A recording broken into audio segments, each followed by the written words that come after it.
ఎందుకంటే మేము పని చేయకపోతే మా కుటుంబాలు నడవవు. కాబట్టి మాకు ఎన్ని హెల్త్ ఇష్యూస్ ఉన్నా కూడా మేము కష్టపడి స్కూల్కి వస్తున్నాం, నైట్ డ్యూటీలు చేస్తున్నాం, హాలిడే డ్యూటీలు చేస్తున్నాం, అన్నీ చేస్తున్నాం. కానీ మాకు గుర్తింపు లేదనేటువంటి బాధతోనే ఉన్నాం. ఇప్పుడు ఆ 26,000 జీతం ఏమిటికి సరిపోదు. రెంట్ ఏమి, పాల బిల్లులు ఏమి, ఇవన్నీ కూడా మరి ప్రభుత్వానికి తెలియదా? ఇవన్నీ కూడా తెలుసు. కానీ మరి ఒక చిన్న చూపు అనేది ఉంది. ఎందుకంటే కాంట్రాక్ట్ వాళ్ళు కదా, తీసేస్తే పోతారులే, భయపడిస్తే వీళ్ళు పని చేస్తారులే అనేటువంటి బాధ అయితే వాళ్ళ బాగా ఉంది. కాబట్టి రెగ్యులర్ వాళ్ళకి చెప్పమనండి, ఇలాంటివే వాళ్ళకి చెప్పలేరు. ఎందుకంటే వాళ్ళు ఎదురు తిరుగుతారు, మేము ఎదురు తిరగలేం కదా. కాబట్టి ఇలాంటిది తీసేసి మా అందరినీ కూడా రెగ్యులర్ చేయాలి. మినిమం టైం స్కేల్ మాకు అమలు చేయాలి. అన్ని సెలవులు కూడా మాకు వర్తింప చేయాలి. మరి మా కష్టాన్ని గుర్తించమని ప్రభుత్వాన్ని అడుగుతున్నాము. మరి ఈరోజు మేము స్కూళ్ళల్లో పిల్లలకి ఎగ్జామ్స్ అవన్నీ కూడా వదిలేసి ఎందుకున్నాము? మాకు కూడా బాధే ఉంది. పిల్లల పరీక్షల సమయంలో మేము ఇక్కడ ఉండటం కాదు. కానీ మా బాధను అర్థం చేసుకొని ప్రభుత్వం దిగొచ్చే వరకు మేమైతే సమ్మె మానేది లేదు, మేము పాఠశాలలకు వెళ్ళేది లేదు. ఖచ్చితంగా ఇక్కడే ఉంటాం. మాకు ఎంటీఎస్ రాతపూర్వకంగా మరి గవర్నమెంట్ ఇచ్చి అమ్మ మీరు వెళ్ళండి అన్న రోజే మేము వెళ్తాము. అదైతే నేను ప్రభుత్వానికి తెలియజేస్తున్నాను. Thank you. నమస్కారం అండి. మేము ఎస్ఎస్ఐలోని కేజీబీవీ పాఠశాలలో ఉపాధ్యాయులుగా గత 14 సంవత్సరాలుగా మేము అక్కడ వర్క్ చేస్తున్నాము. మా దగ్గర నుంచి ఎన్నో లక్షల మంది విద్యార్థులు ఎంతో ఉన్నత స్థానంలోకి మేము వాళ్ళను పంపించాము. కానీ ఈరోజు మేము అటువంటి మంచి స్థానంలో లేకుండా బానిసగా బతుకుతున్నాము. కానీ మా పిల్లలు మా దగ్గర చదువుకున్నటువంటి విద్యార్థులను మాత్రం మేము మంచి ఉన్నతిని వాళ్ళకు ఇస్తున్నాము. 14 ఏళ్ల నుంచి ఎటువంటి ఎదుగు బొదుగు లేకుండా జీవిస్తున్నాము. మా దగ్గర చదువుకున్నటువంటి విద్యార్థులకు గవర్నమెంట్ స్కూల్లో చదివినటువంటి ఉద్యోగస్తులతో పాటు మేము కూడా ప్రతిభ అవార్డ్స్ మరియు విద్యార్థులను నాసాకు మరియు యూఎస్ఏలకు కూడా మా విద్యార్థులను మేము పంపించాము. అంటే మేము వాళ్ళకంటే కూడా ఎక్కువ కష్టపడుతున్నాము. కానీ మమ్మల్ని గుర్తించడం లేదు. వాళ్ళతో పాటు మాకు సమాన పనికి సమాన వేతనం ఇస్తామని చెప్పారు, కానీ ఇంతవరకు ఇవ్వలేదు. మేము నమ్మాము. ఇంతవరకు నమ్మే మేము మాకు ఇస్తారనే ఆలోచనతో మేము అక్కడే స్కూల్లోనే విద్యార్థులకు చెప్తూ ఉన్నాము. కానీ ఈరోజు మాకు ఎటువంటి ఎదుగు పొదుగు లేకుండా ఉండడం వల్ల మేము ఈ రోడ్డు ఎక్కాల్సిన పరిస్థితి వచ్చింది. ఎంతోమంది కొన్ని లక్షల మంది విద్యార్థులు ఇంట్లో ప్రశాంతంగా తల్లులు నిద్రపోతున్నారంటే దానికి కారణం కేజీబీవీ ఉపాధ్యాయులు. ఎందుకంటే వాళ్ళను తన కన్న పిల్లల కంటే ఎక్కువగా విద్యార్థులను చూసుకొని రాత్రింబవళ్ళు వాళ్ళ ఆరోగ్యం అయితేనేమి, వాళ్ళ విద్య అయితేనేమి, వాళ్ళ మానసిక ఎదుగుదల అయితేనేమి అన్ని రకాలుగా వాళ్ళను మేము మా తల్లుల్లాగా చూసుకుంటున్నాం.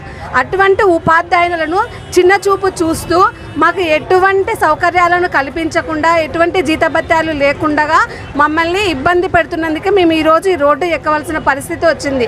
లేదంటే మేము ప్రభుత్వానికి మేమేమి వ్యతిరేకులము కాదు.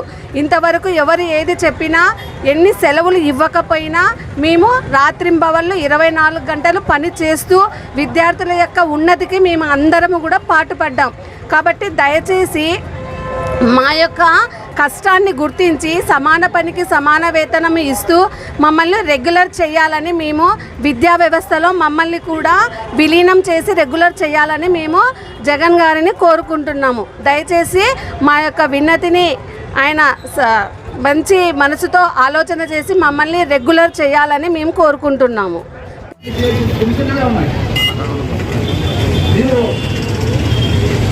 ఏదైతే విద్యాశాఖలు ఉన్నారో దాన్ని విలీనం చేయమని అడుగుతున్నారు. తప్పకుండా ఈ ప్రతిపాదన కూడా ఈరోజే చంద్రబాబు నాయుడు గారు మొత్తం ఈ న్యాయమైనటువంటి వినాయకుల కోసం తెలుగుదేశం పార్టీ సంపూర్ణ మద్దతు ప్రకటిస్తూ భవిష్యత్తులో మేము చేయబోయే కార్యక్రమాలు పూర్తి స్థాయి అన్ని రకాలుగా నాయకత్వంగా ఉంటామని 70 లక్షల మంది తెలుగుదేశం పార్టీ మీ అనుకుంటే మీ సమస్య కోసం పరిష్కారం చేస్తామని కూడా హామీ ఇస్తూ ఎమ్మెల్సీ కాకుండా ముందే మీరు ఇబ్బంది పడుతున్నటువంటి ఏదైతే ఆ రోజు ఇబ్బంది పడ్డారో ఆ సమస్య కోసం ఈరోజు నేను ఎమ్మెల్సీ అసెంబ్లీలో మాట్లాడే అవకాశం వస్తుంది. నాకు తెలిసి బడ్జెట్ సమావేశాలు వచ్చే నెలలో ఉంటాయి. ఖచ్చితంగా మీ గురించి అసెంబ్లీలో మాట్లాడతానని కూడా ఈ సందర్భంగా ఆలోచిస్తూ ఈ సందర్భంగా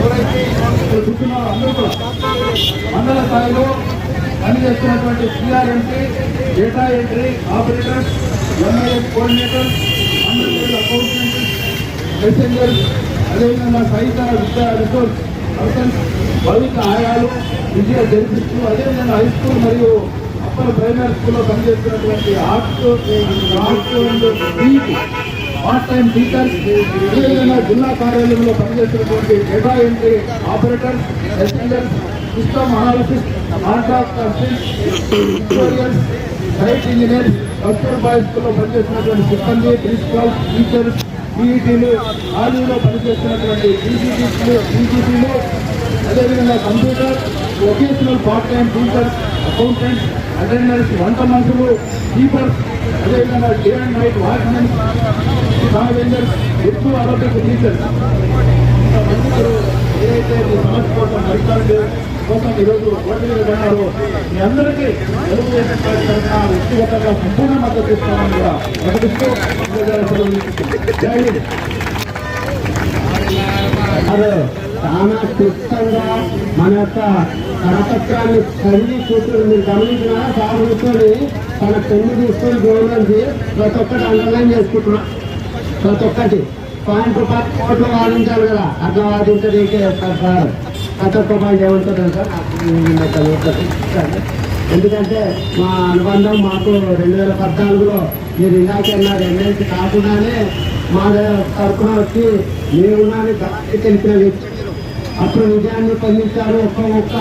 ఒక్క సమగ్ర శిక్షణ ఎంపై యొక్క ఉద్యోగం కూడా పోలేదు. ఇప్పుడు మళ్ళీ అడుగుతారు, హామీలు ఇచ్చారు, మనకి ఇచ్చారు.